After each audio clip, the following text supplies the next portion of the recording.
Amen.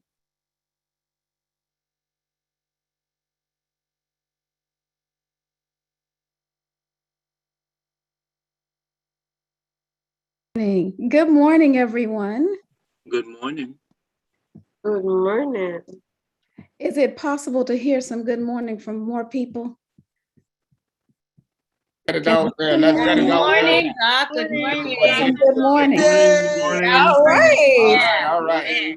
Amen. You know, in this COVID environment, we really, we're missing the connection of people actually being in fellowship with one another. So we are relegated to just looking at a screen and knowing or feeling like somebody is out there. So I am one of the old school kind of people. I like to know that you're out there. I like to hear what you're saying. So I want you guys to be active. I want you to tell me what you're thinking in the chat. I want you little kitties who I am so impressed with to just make sure you listen for that special word and make sure you remember it. I know there's something coming for that. And then I want to just thank you, this church, amazing church. Such as I look and I see it's a small church, and I love small churches because there's some kind of connection that you just can't get in that huge environment. And I'm loving the fact that you guys are able to stay in connection through this platform. So I want to thank the pastor Kennedy and Sister Kennedy for the invitation. I want you to know that Judith is absolutely in my prayers, and I am so excited to be here, to have the opportunity to share with you guys, to just spend some time with you, just a few minutes. So what I'd like to talk to you guys about today, I'm so excited. This topic I'm extremely passionate about. And I'll tell you a little bit more about that as we go on. But the topic today is the 7 habits of highly successful undiabetics. Anybody interested in hearing about how to be successfully undiabetic? Anybody diabetic? You don't even have to raise your hand if you're diabetic. It's quite all right. But I want to talk to not only people who are diabetic, but I want to talk to people who have high blood pressure, who have cancer, who have heart disease, who have strokes, who have kidney failure. I want to talk to anybody that has a medical illness that is not ordained by the God Almighty. Okay, so what I want you guys to do is you probably want to just sit back and you might want to take some notes. So get your pad back, because I'm going to tell you 7 things that you can do to be highly successful at becoming undiabetic. Now, God has said to us, and if I can get this screen to advance, okay, there we go. It says, this is 3 John 1:2. He says, dear friend, the Bible says, dear friend, I pray that you may enjoy good health and that all may go well with you, even as your soul is getting along well. That's in the NIV version. But what that says to me is that God's intention for us is not to be sick, but to be in good health. And good health is to be unsick. Now, one of the things that I did was I've been practicing medicine for more than 25 years now. And when I started practicing, I was always telling people to take this medication for this thing and to do this medication for this other thing. And what I determined, or what I discovered, is that most of the people that I was treating ended up on multiple medications, and we call that polypharmacy. And polypharmacy is having a medication for this thing, a medication for that thing, or maybe several medications for one condition. And that really settled in my spirit. And I had to think about that some kind of way, because my mother had that same issue with polypharmacy. See, my story began, and my interest began in this whole topic because of my mother. Now, my mother is Annie L. Powell. Oh my gosh, she is like the best mother. I know some of y'all think y'all had the best mother, but I'm sorry, hands down, this is the one. She was the best mother in the world. What do you think? I mean, my mom, I mean, like, I just thought she was perfect. And, maybe that's, I don't know. Sometimes you kind of hold people on a pedestal. Maybe that's why things happened the way they did. But my mom taught me so many things. Most of which was how to be confident in yourself, how to be a strong woman, how to love the Lord first before anything else. I mean, she was just awesome. But somewhere around the time when I was in high school, my mom developed type 2 diabetes. Now, at that time, they called it a little sugar. Now, I'm going to tell you the truth. See, a little sugar is what I give my husband before I go off to work every day. That's a little sugar. What she had was type 2 diabetes.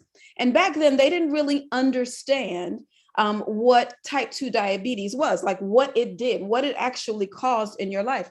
But what I saw my mom go through was things like an elevated blood pressure, an elevated cholesterol level. I saw her with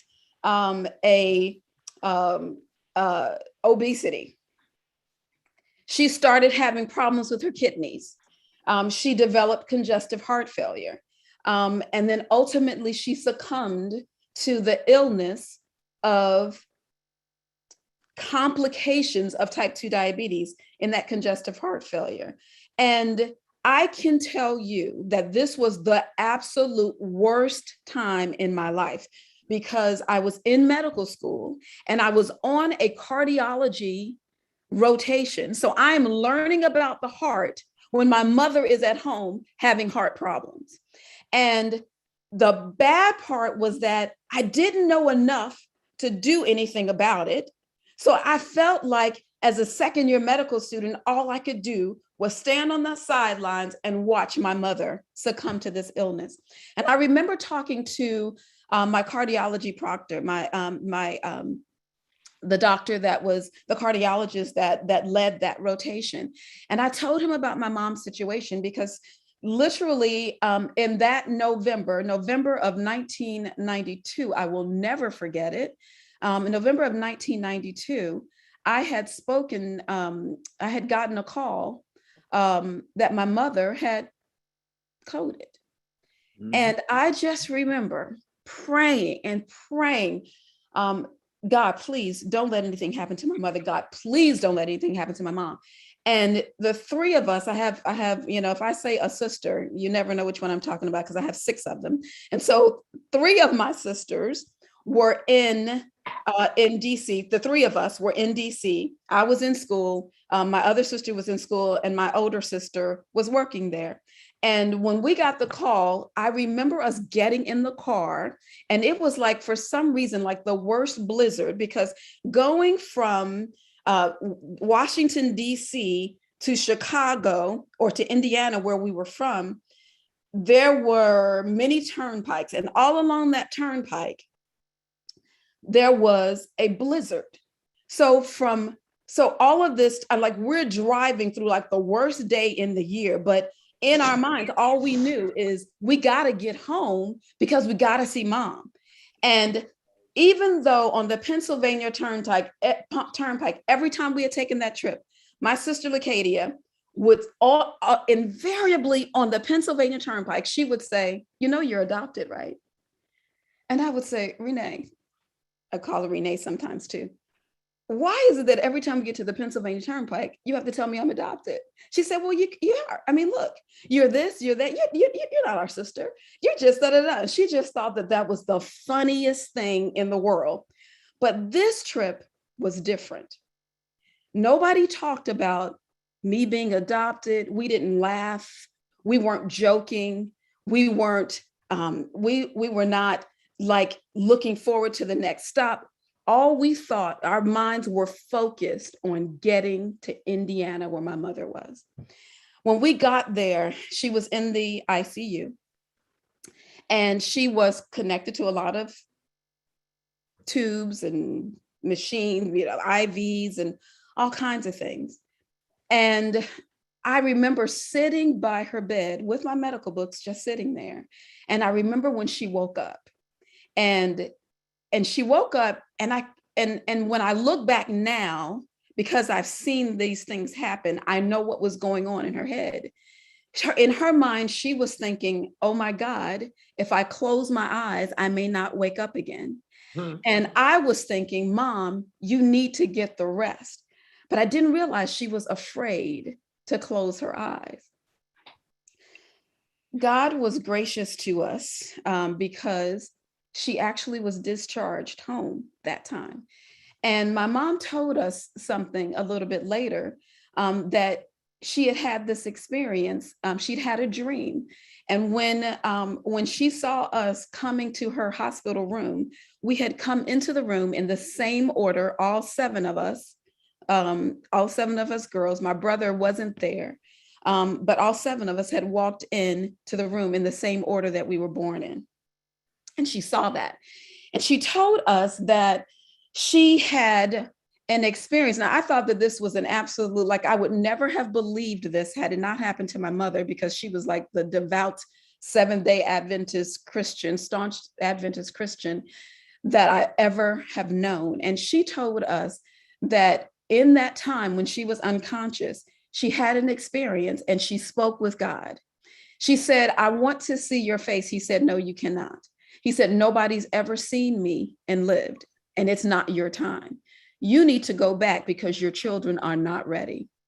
And my mom woke up, and that's what we did. We came in that same order that she had dreamt about. And so that experience led us to kind of trying to spend as much time as we possibly could with my mom, because we knew that the time was short. I mean, like, you can really just tell that it wasn't going to be much longer. And I remember going to California for a trip, and my mother was like the biggest worrywart. And this was in July, and that following year, 1993. And I went to California to visit my friend Lillian, and I stayed with Lillian and her mom. And we had gone out to the beach that day. We just had such a great time. And then I came back to Lily's house, and then I got a phone call that nobody ever wants to get. And my sister Lacadia and my friend Tony were on the phone, and they just told me Mom was gone. And all I remember was looking at the telephone and dropping the phone and screaming to the top of my lungs because I could not believe that my mother was gone. And I remember Lillian's mom coming to me and consoling me, and she let me sleep with her that night, and she just held me in her arms that night because, I mean, what could I do? And that thing sat with me forever.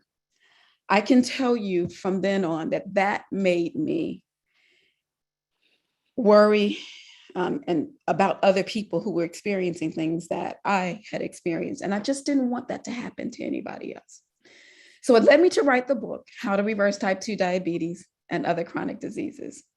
So I wrote that book recently along with this journal, which is a success journal. It's a workbook that kind of just helps you along the journey to reverse type 2 diabetes or to become undiabetic.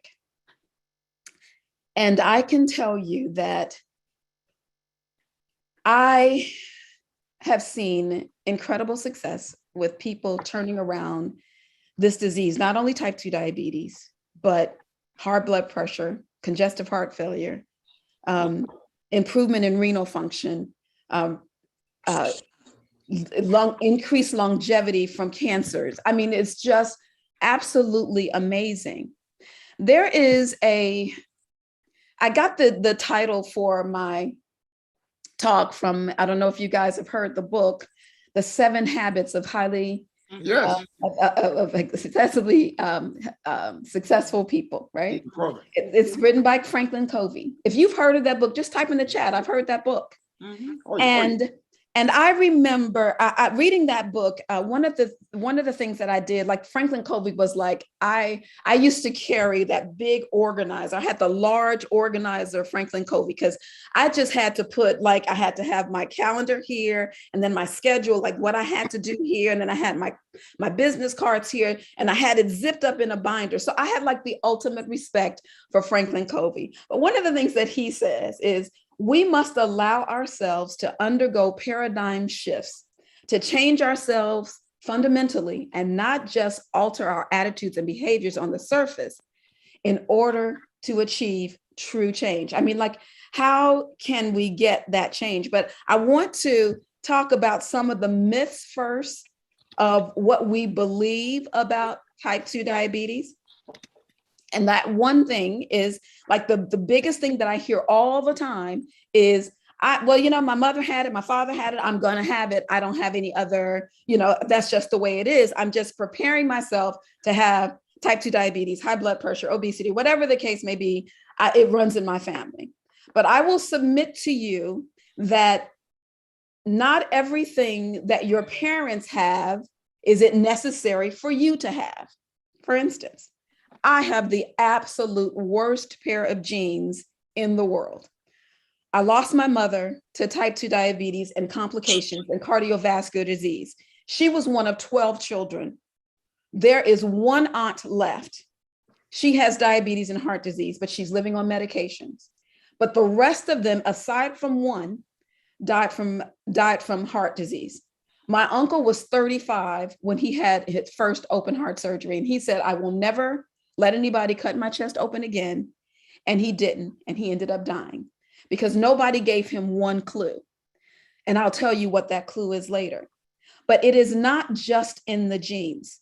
The idea is genes are more of a suggestion. It says, hey, I got these things going on. If you want to, you can have it too. But it is not what has to happen. It is what can happen. Do you understand the difference? If you understand the difference, just type in the chat, I understand.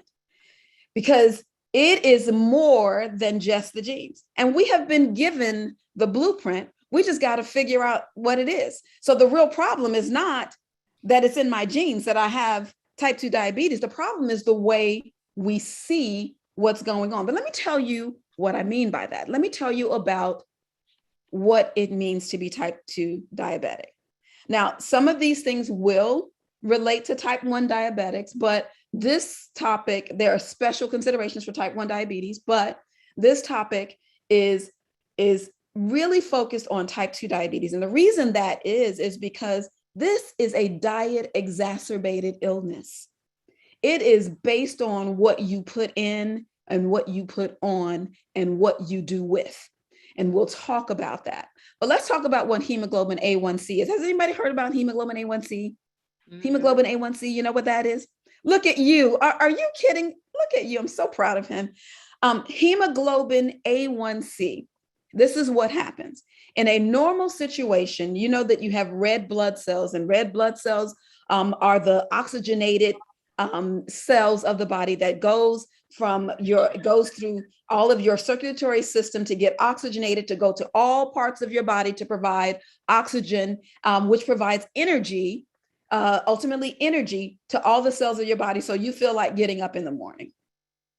Well, there's a certain number of red cells that are tagged with the marker glucose, right? We call it glycosylated hemoglobin. So there's just a certain amount that has tagged on it. But what happens when you have type 2 diabetes is you get an elevated amount of glycosylated hemoglobin. And so you can see in the picture on the left where there are just a few of those white tags, as opposed to the picture on the right where you get multiple tags. Well, let me tell you how that happens. So your pancreas, which is this body, the head, the body, and the tail, this little organ sits right below the liver and is connected to part of your small intestines, and the tail sits in the spleen, where the spleen is.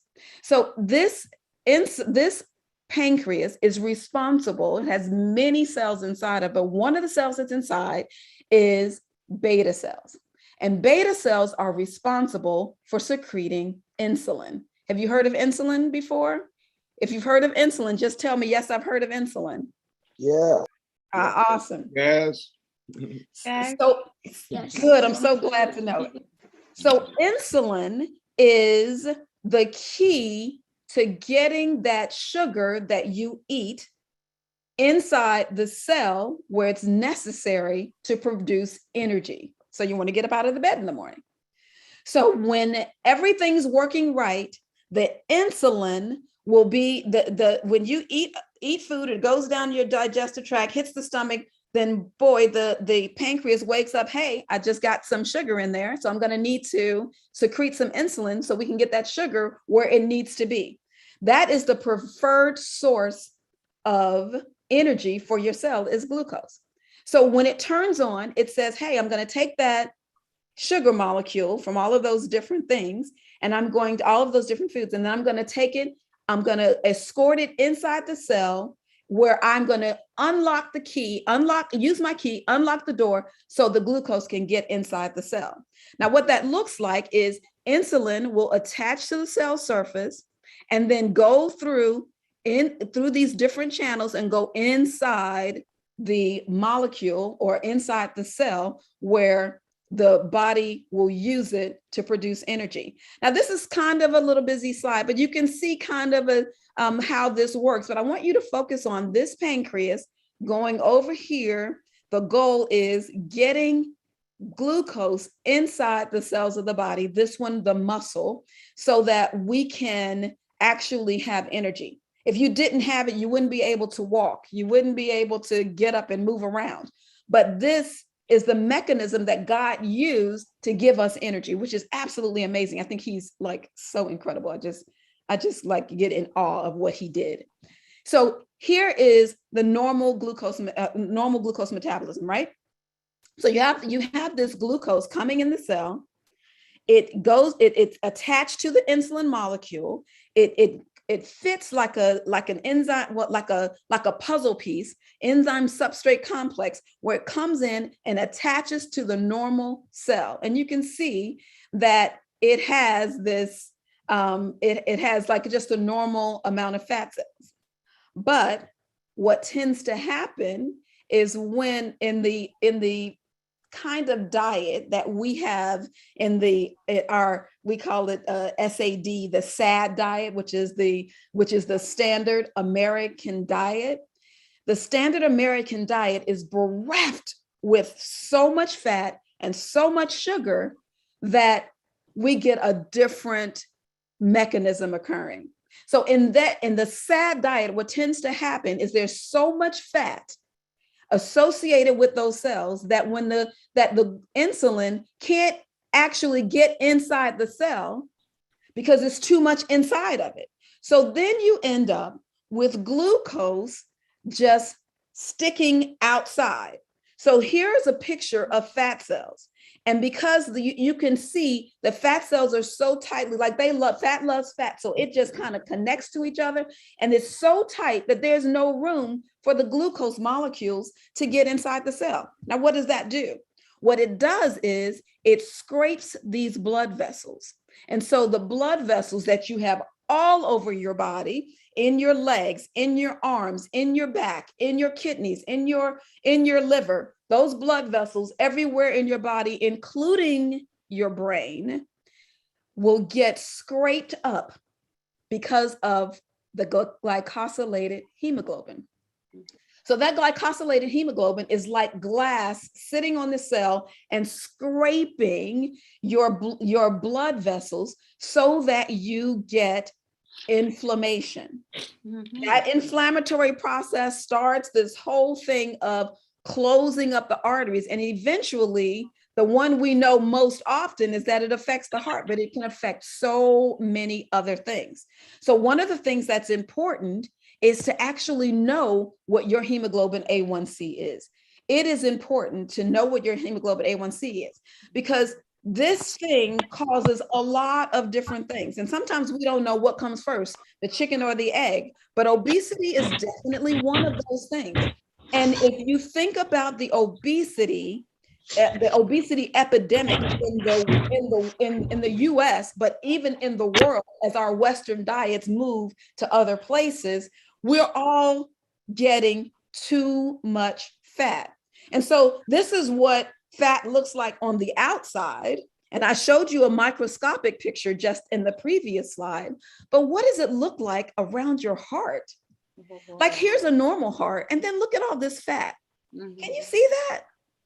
Like, it's so amazing. Like, that is just your heart. Now, when you hear people talk about a heart attack, it's because there's too much fat, too much cholesterol, too many plaques, close up those blood vessels. And you can see as the heart on the right is larger than the heart on the left. That happens because the heart is tired. It's trying to pump and pump and pump against this huge afterload, and it can't get through because of this, because there's too much fat and there's too much cholesterol inside the blood vessels. So it can't really get to where it needs to be. So your heart doesn't function properly. That's why my mom had congestive heart failure. But not only does it affect your heart, but it affects so many other things. I mean, most of the people in the dialysis unit are diabetic. It also affects your skin, diabetic ulcers. That's huge. So when you end up getting this thing called neuropathy, you hear lots of diabetics saying, I have neuropathy. That just means that I have had, my blood vessels are so clogged up that I cannot feel the nerves that run next to it. I can't even give sensation to those nerves because I'm too clogged up. So if you can't feel, that means if I'm walking and I'm taking a hike and I get a pebble in my shoe and I'm diabetic, I don't even know that there's a pebble in my shoe. So because I can't feel it. So because I can't feel it, it just burrows down into my skin, causes these sores and ulcerations. And because my blood supply is not so good down there, I don't heal very well. So it can probably get infected, become gangrene, and all kinds of stuff, so that I end up losing my leg and end up with a prosthesis. That is called an amputation. Isn't that a reason to become undiabetic? Can you say it? Yes? Type in the chat. Yes. Yes. Okay.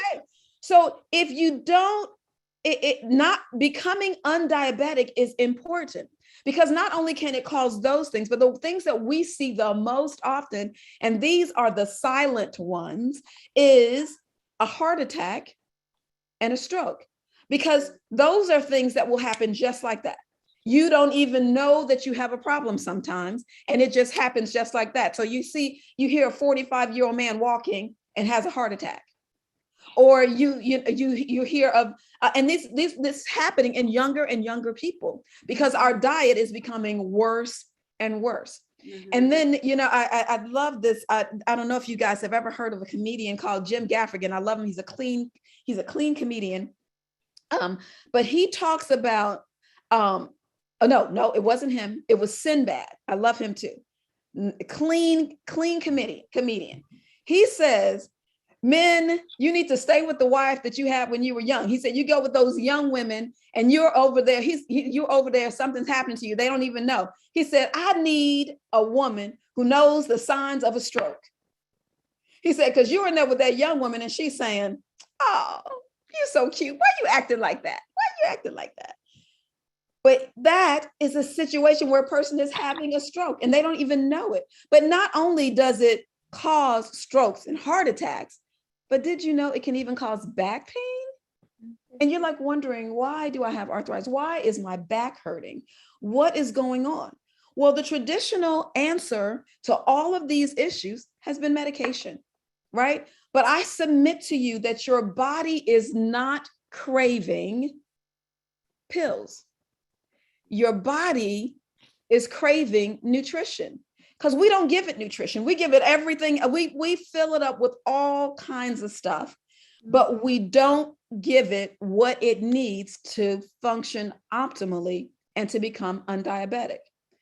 All of that excess fat in the standard American diet that you see in this body, in this overweight body, is what causes this fatness around the heart. So if you're ready, I want you to come with me as we go down the journey of the 7 habits of highly successful undiabetics. Are you ready? Yes. Ready. All right, here we go. Oh, yes. Eat these things. Now, God says in the beginning, Genesis 1:29, he says, I give you every seed-bearing plant and everything that produces seed for it to be your food. But we decide, that we're missing out on something if we do some of the other things. And let me tell you, fat is delicious. And don't ever think that I don't believe that fat is delicious, because it is. But God has also given us fats. He's just not given us the ones that the standard American diet has. So he tells us to eat certain things. And do you know that if you eat certain things, that heart that we showed you before, that can be closed, that causes that heart attack where the vessels are so, you see that how narrow this vessel is? This is called the left anterior descending artery of your heart. This is what is called the widowmaker, because it will close off so much and infarct or kill the heart, and you end up with a heart attack. But look at this situation. Here is a real life person in November 27, 1996, and the same real life person in July 22nd of 1999. And look at the same widowmaker vessel right there. See that vessel? And you see how open that blood vessel is?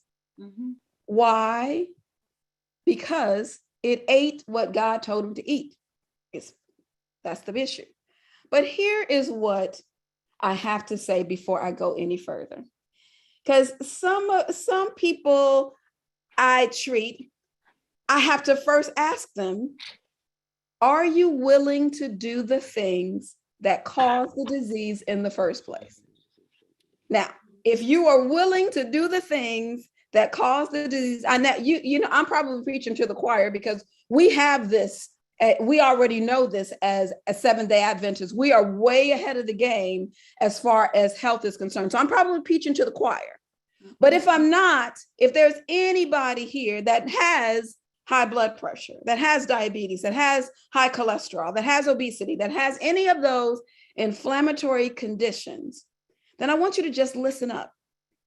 Because before you heal someone, you must first ask him if he's willing to do the things or willing to give up the things that made them sick in the first place. Now, that's just the reality of it. In order to become undiabetic, you have to be proactive, right? So to be proactive means that we know like the major things. Like everybody knows that you got to get rid of alcohol, you got to stop smoking, you got to not do drugs. But this man right here taught me something even more. This is my father. My father developed prostate cancer when I was in high school. He had a prostatectomy, and they started him on chemo, and they felt like they got it all and he was good. Well, in 1993, when we lost my mother, shortly after that, just a few months after that, we found out that my dad's prostate cancer had come back. And when it comes back with a vengeance. And so he had cancer that had spread to his liver, his lungs, his prostate, and bone. He was followed at Mayo Clinic, and they started him on chemo. And his nails turned black, and he was sick, and he was just, it was absolutely horrible. And you can just imagine that after just losing my mother, we were desperate. Like, we have got to come up with something, because my father cannot die. What can we do? And so while being a patient at Mayo Clinic and seeing the horrendous CT scans and x-rays, my sister Jackie was with my dad when he went to his appointment. And she just called us up that day and she said, you guys, my daddy is going to die. He has disease everywhere. We were desperate. We went searching and searching and searching and searching, and we found a program where it introduced something that has changed my life forever. And that something is detoxification. I had never heard of detoxification before 1993. Now let's think about this. Now, detoxification is really just cleaning out your body. And we clean everything. We clean out the car, we clean out the closet, we clean the kitchen, we wipe down our stainless steel, we clean out, we're cleaning everything, but detoxification is cleaning the inside of your body. So one of the things that they did at that facility that my father went to, he was there for 3 weeks. And when he went there, I'm in medical school. I'm in residency. Is that right? I was in medical school still. I called my dad and I said, "Dad, how are you doing?" And he had just gotten there and his voice was so weak and so feeble. He was just, hey, how you doing? And I was like, "Dad, are you okay?" I mean, like all of the feelings that I had experienced just months before just came flooding back, because all I can think of is that here's my dad. I just lost my mom. Now I'm about to lose my father. I could hear how weak he was. I could hear that he just didn't have the strength. And so he went on with the program.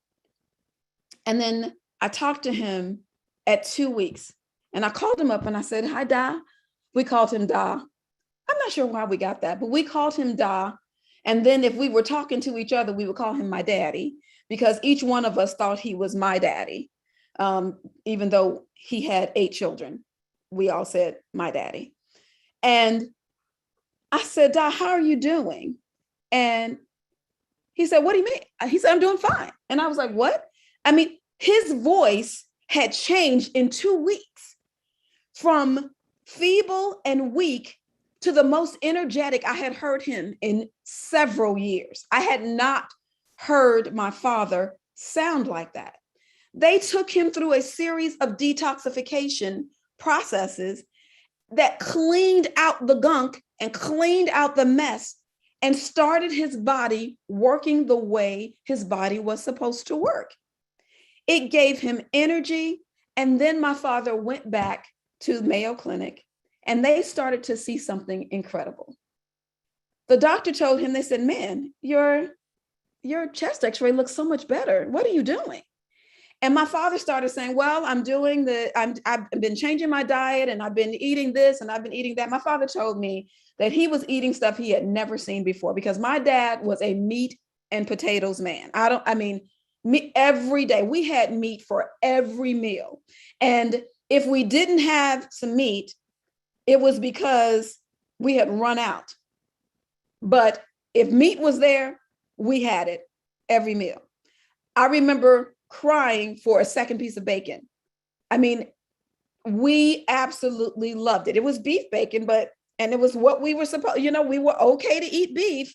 We were okay to eat chicken, but I had no idea what it was doing.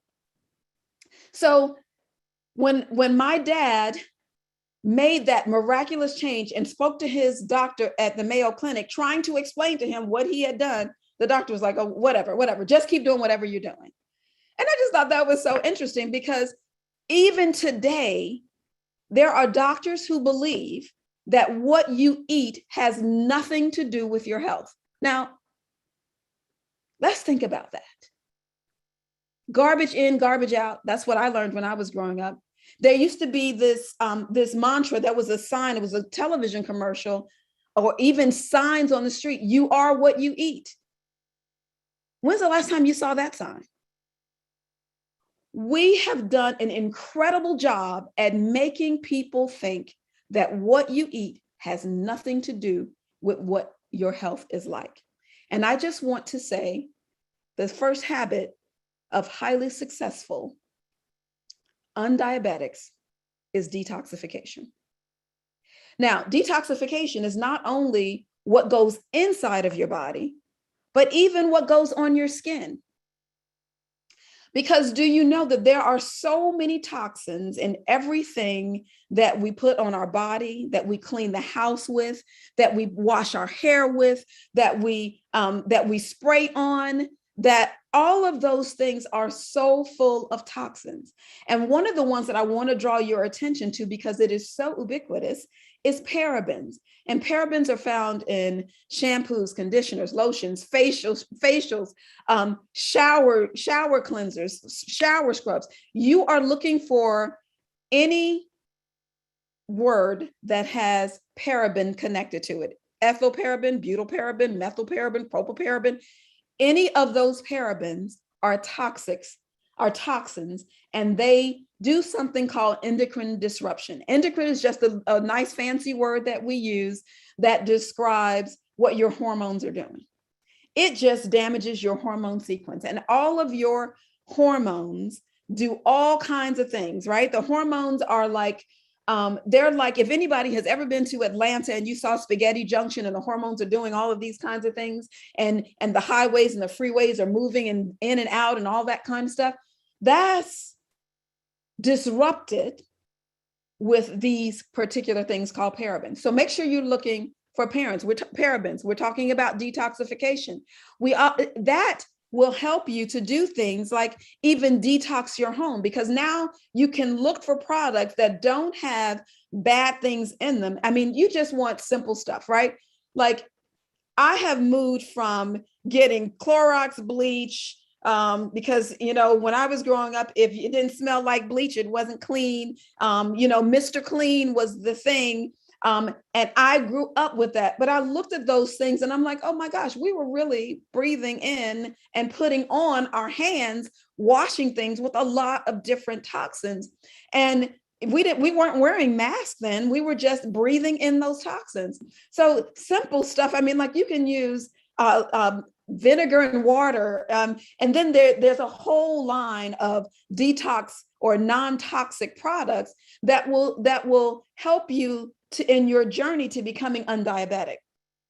So you want to be able to actually use those things to detox your home. Essential oils will put a little smell in it. We just purchased a water oxygenator that we're just attached to our washing machine so that it actually turns the water into OxyClean. So you don't even have to use detergent. I'm like, oh, where has this been all my life?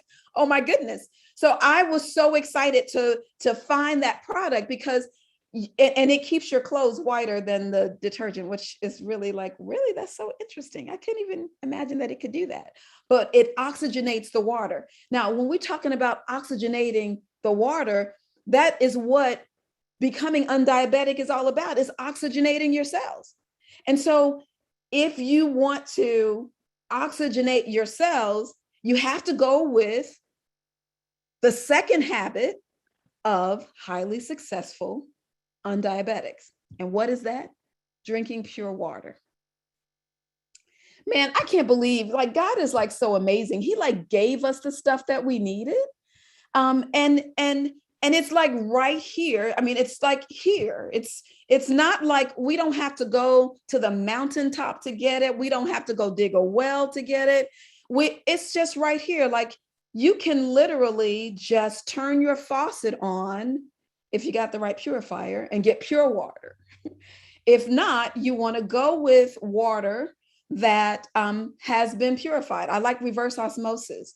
You can, my sister has a Kangen water system. I have a living water system, but you attach it to your water and it comes out as pure water that is oxygenating for your cells so that your body gets the proper hydration that it needs to provide the right environment that it needs to become undiabetic.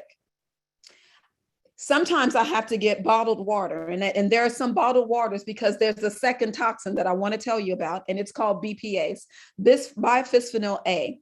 And that particular chemical, and along with phthalates, is in plastic foods. Okay, so it's a plasticizer, and and they're putting it in all of these plastic materials, but there are only certain ones that are BPA free. So since I learned this many years ago, I don't store food in plastic. I don't drink water out of plastic bottles that are not BPA free. I don't cook in plastic. I just don't do it because all of those things, like we talked about before, are not only toxic, but they're, again, endocrine disruptors. So I take all of those out of my diet. So I store food in glass. Now the containers are glass, the tops are plastic, but as long as you do not put a top on your glass container while it's hot, you'll be okay. Let the food cool completely and then put the plastic top on it. Because when you put a plastic top on a hot food, then you'll see the condensation that will develop at the top on the top of the container, and those are allowing those toxins to leach down into your food because it'll just drip down into the food and cause toxins. So make sure your food is completely cooled before you put your plastic tops on it. So that brings me to successful habit number 3 to becoming undiabetic. Eating the right foods, because the right foods can reverse insulin resistance, which means then that hemoglobin A1c that we saw before gets to change and gets to come down and come into normal ranges, like the picture that you saw on the left, to come down and cause you to be undiabetic. Now, here brings me to another talk. Even getting foods that God told us to eat can still be dangerous. You want to know how? Because the foods are highly sprayed with pesticides. So I've been buying organic food for our family for many, many years. And when I started buying organic food, people would say to me, that's just a hype. No, organic food doesn't mean anything. I mean, they're just trying to get you to spend more money. And while that is true, prior to the industrialization of food, everything we ate was organic. Yeah. We did not have inorganic foods, right? The first time I saw and learned this code, and I want you to write this down. If you see when you go to your produce and there's a code that begins with a 4, look over that when you don't even want it. Your code should begin with a 9. That just tells you which ones are sprayed with pesticides and which ones are not. In addition, we have a company, there is a resource that I'd like to share with you called EWG.org. And EWG.org does this every year. They give you something called the Dirty Dozen and the Clean 15. And what that is they go through and they test what foods are highly sprayed with pesticides and what foods are not or have lower exposures to pesticides. You can go to EWG.org because the list varies from year to year as they change. But strawberries are highly sprayed with pesticides.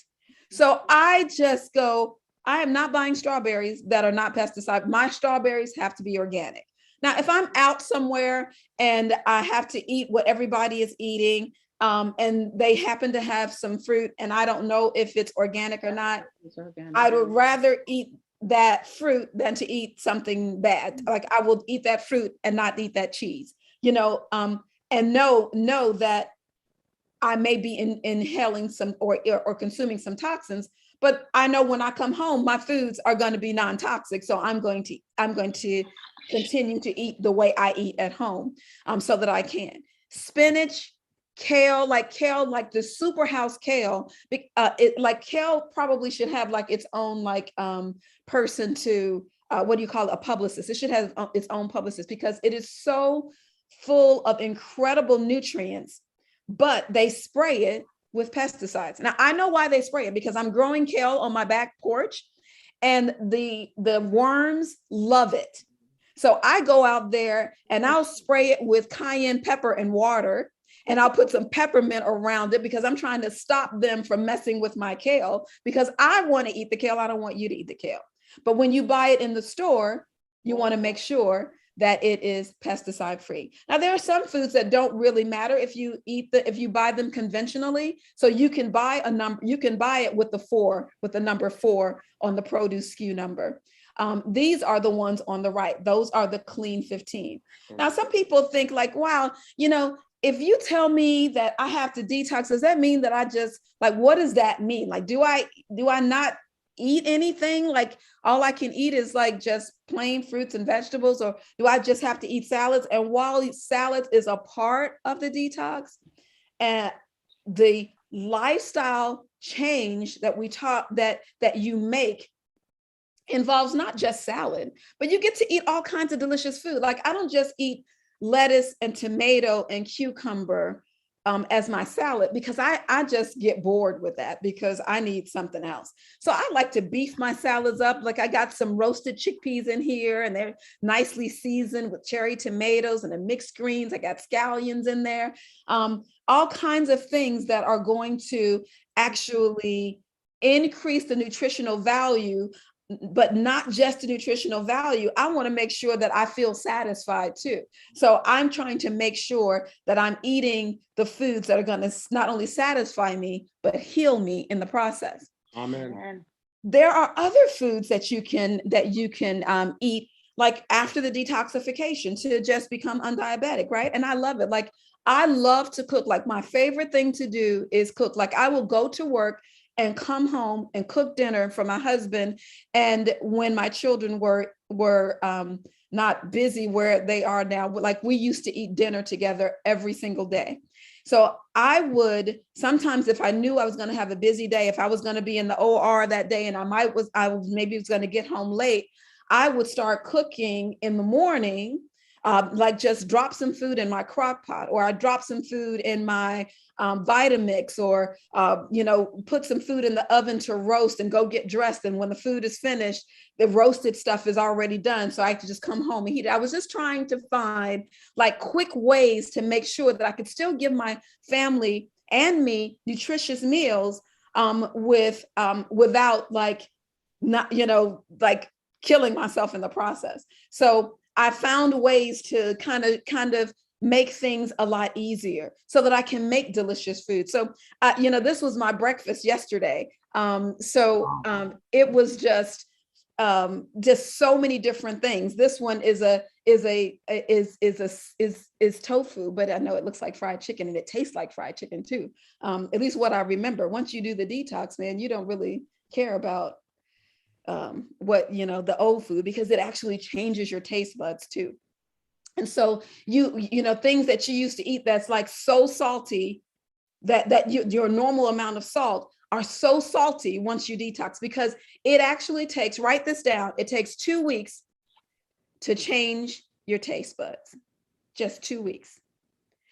Now, other foods, we got all kinds of foods that we can consume. They even have desserts and beautiful drinks. I love to eat.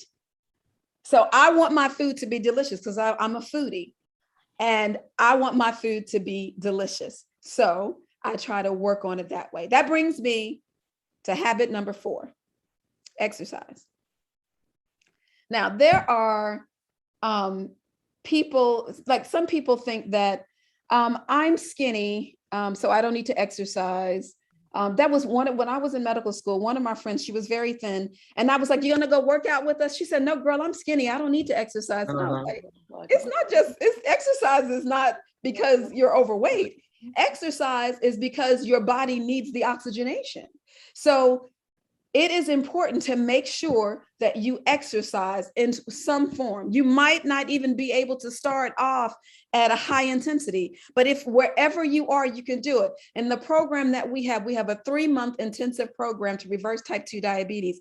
And I have my coaches working with my patients, and the coaches will have them, they will assess them based on their level or what their abilities are, or their level of disability, of the inability to do something. They will test them, and then they will exercise them based on what they can do. And then I might have a person that can't exercise all the way to the person who can exercise at high intensity. So our coaches have to be very cognizant of who they're seeing and what the patient can do before they develop a program for them to exercise to.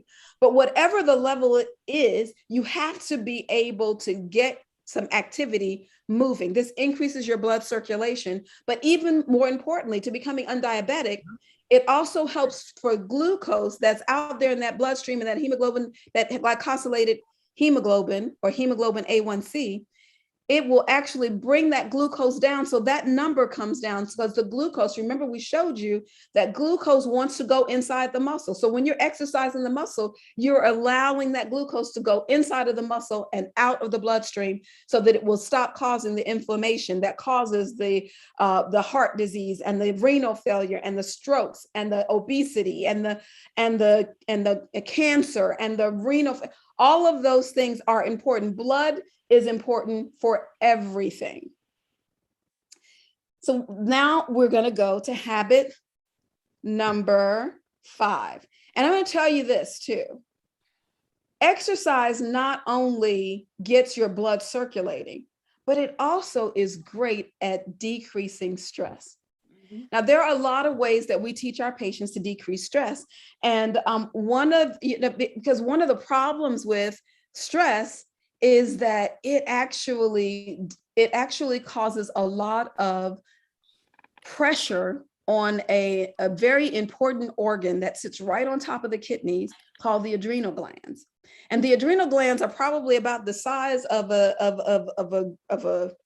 maybe a large strawberry, and they're shaped like a pyramid, and they just sit there on top of the kidney, but they do so much. And part of that is altering your stress response. Those adrenal glands are also responsible for regulating your blood pressure, for regulating inflammation in your body. It also is responsible for your sodium and potassium, where you see people that may have swollen limbs or swollen legs or swelling in their body or whatever. Your adrenals are responsible for regulating that to keep it straight. So stress actually puts stress on those adrenal glands. So we teach people how to relieve stress from the adrenal glands. And we do that in different ways, like prayer, relaxation techniques, reading, exercise, stretching. We also have some nutraceuticals that we use, maybe things that with ashwagandha or adrenal support. All of those things are so important in getting your adrenal glands to go to a relaxed state so that they can function properly. Because when your adrenals are stressed, you get problems. For instance, if you do a little, if it's actually a normal response to have a little bit of your adrenal glands working, but if it continues, then it causes damage and can actually lead to other things.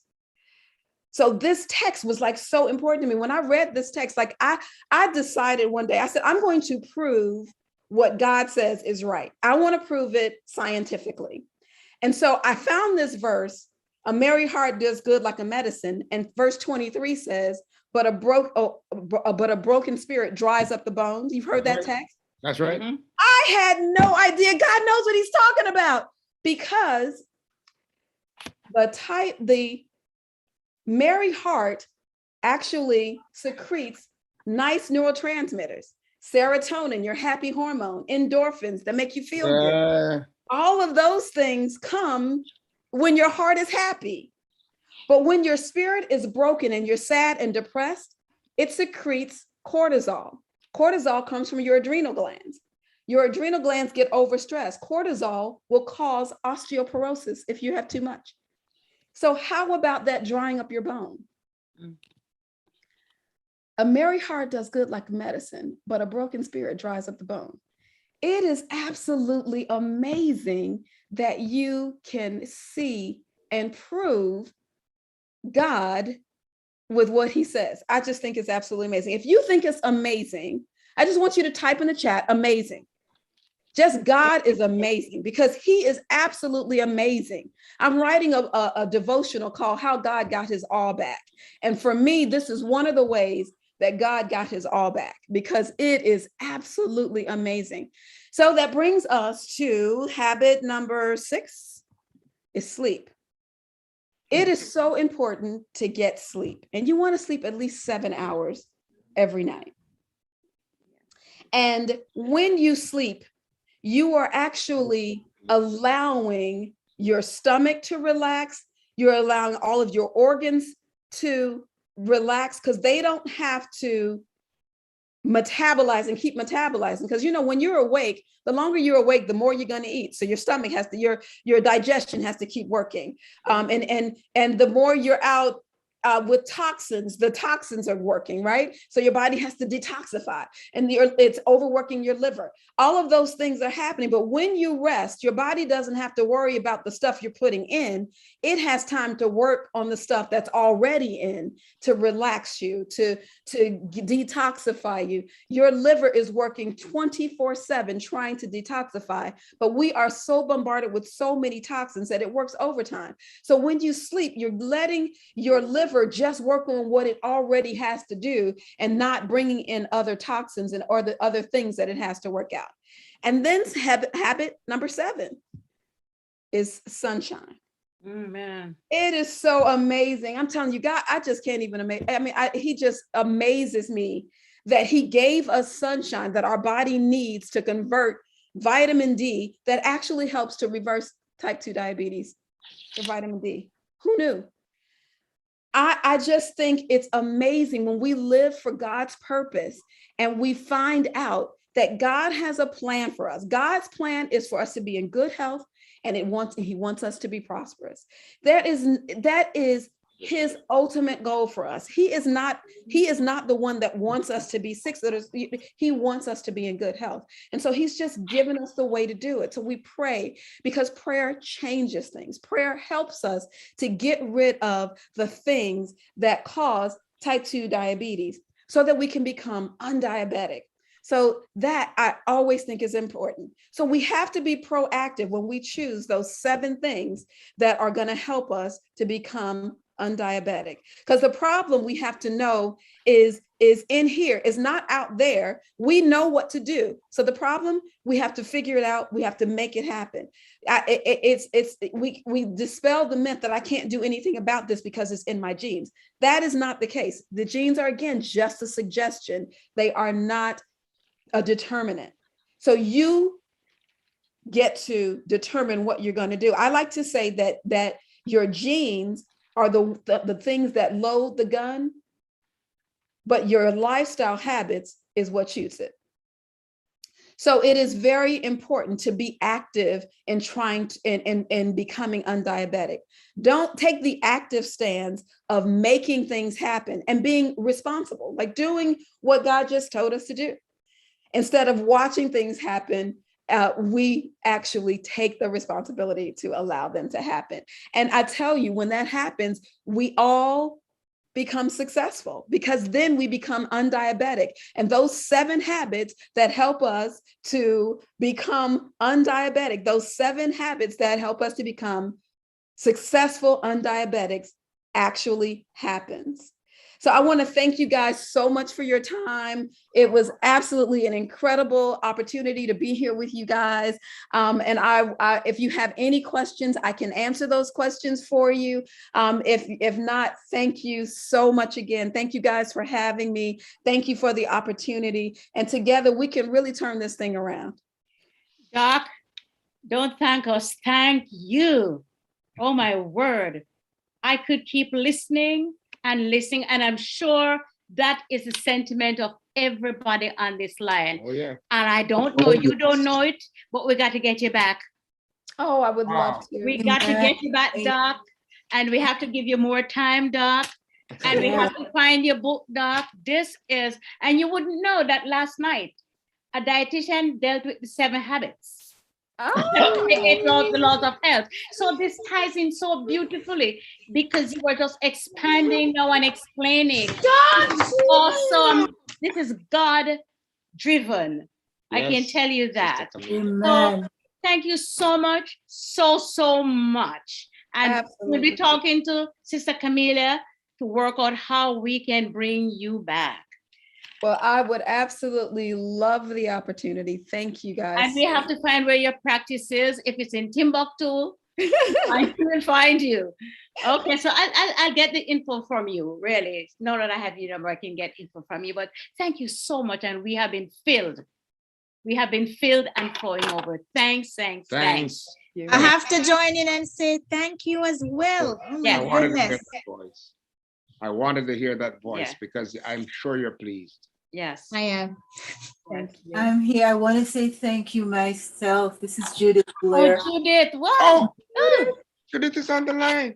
Yes, and Dr. Stoddart, I just want you to know how grateful I am that you were able to come and speak with us today. And Thank you.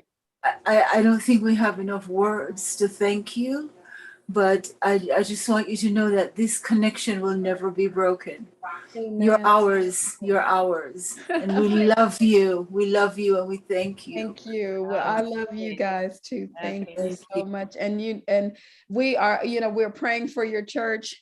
You Thank guys you. spoke about so many things and so many illnesses. And, Yeah. I think that in this day and age, we as Christians, like we should be the healthiest people. Yes, yes. We know the message. We've talked about it for many years, and it's time, like the world is taking our message, That's right. and we need to take it back. Yes. Yes. We need to Yes. take it back. I think Pat, this is Pastor chiming in because I think you have gone beyond the type 2. And I think it is clear to me from what you have said, Dr. Blair may be reaching out to you, Judith may be reaching out to you because having heard you talk about your father. Yes, indeed. I think you're not only talking to individuals with diabetes, but you were talking to people with the different kind of cancers and different kind of illnesses. So I had to join in too and give it to you. I do see one question in the chat. It's asking how to make detox juice. That was one of the questions. Absolutely. And if you have any other questions, I don't know if we have time, but I can stay and answer any questions that you might have. But detox juices are like one of the easiest things. You really just need 2 things. One is a juicer, and the second one is the food.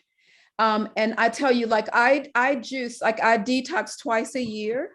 And I do it in January and I do it in June. And the most incredible thing I think about, I do like an abbreviated detox. It's kind of a reset that I do in June, but I do the real detox, a 40-day detox. And as a Christian, you know what 40 days means in the Bible. So I do a 40-day detox, and it gives me an opportunity to kind of spend, reconnect with God, after Christmas holidays or whatever, just kind of go back to make sure I'm holding his hand and, just communing with him, which is one of, I'm writing a devotional about that whole experience. It's called 40. And I just love to spend that time doing the whole detoxification, and the whole detoxification you'll find in my book.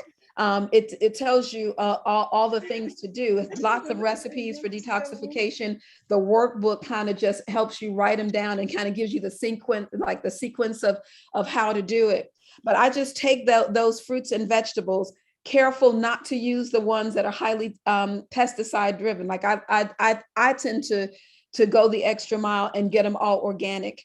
And I will take those juices and put them in my juicer. And juicing, the hardest part about juicing is washing the fruits and vegetables. Once you put them in the hopper, the juice just comes out and you get a fresh glass of juice, and it is absolutely delicious.